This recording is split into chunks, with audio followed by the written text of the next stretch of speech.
એટલે કઈ રીતે પૈસા માટે દર્દીઓને વેતરી નાખે છે એ દેખાય છે, પણ અહીંયા માનવતાનો કોઈ પ્રશ્ન જ નથી. કારણ કે પૈસો મારો પરમેશ્વર ને હું પૈસાનો દાસ. બસ ખ્યાતિ હોસ્પિટલના સંચાલકોના જીવનનો આ એકમાત્ર મંત્ર છે. તો જ આટલી નફ્ફટતાથી એનો સીઈઓ જ્યારે પ્રેસની સામે આવે, પત્રકારોની સામે આવે, ત્યારે આટલા લોકોના મૃત્યુ પછી પણ એ હસી શકતો હોય. એક બાજુ દર્દીઓ છે જેમણે પોતાના સ્વજનો ગુમાવ્યા છે, એમની આંખમાંથી આંસુ નથી રોકાઈ રહ્યા, ઘરમાં માતમ છવાયેલા છે, અને બીજી બાજુ તમે જુઓ હોસ્પિટલના સીઈઓના ચહેરા પર કેવું સ્મિત છે, અને સ્મિતની સાથે સાથે વાત કરતા એ અટહાસ્ય પણ કરી રહ્યો છે, એની સાથે સાથે પોતાની અકડ પણ બતાવી રહ્યો છે. દિવ્યા મારી સાથે છે. દિવ્યા, લાજ શરમ તો નેવે ક્યારની મૂકી દીધી હતી, પણ આ એ સંચાલકો છે કે જેમણે માનવતા પણ વેચીને એના બદલામાં પૈસા મેળવી લીધા છે.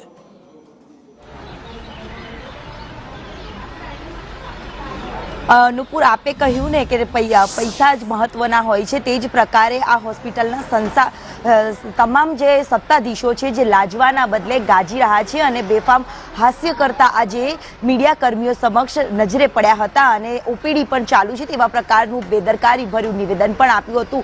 પોલીસ તપાસમાં સહકાર આપવાની જ્યારે વાત કરતા હતા સત્તાધીશો, પરંતુ હાલ તમામ તબીબો છે તે ભૂગર્ભમાં ઉતરી ગયા છે અને આ બેદરકારીને લઈને માનવતા તો નેવે મૂકી દીધી છે, પરંતુ આ તમામ સત્તાધીશો જે હોસ્પિટલના છે તે લાજવાના બદલે અત્યારે ગાજતા હોય તેવા નજરે પડી રહ્યા છે, અને બેદરકારી અનેક લોકોની જિંદગી હોમાઈ, હજી લોકોના જીવ જોખમમાં છે, અને હજી તેમના કારસ્તાનનો કારસો એક બાદ એક ખુલાસો થઈ રહ્યો છે. ત્યારે હજી પણ આ પ્રકારની બેદરકારીમાં વધુ ખુલાસા થશે અને કાર્યવાહી ક્યારે થશે તેને લઈને પણ સવાલ ઉઠે છે.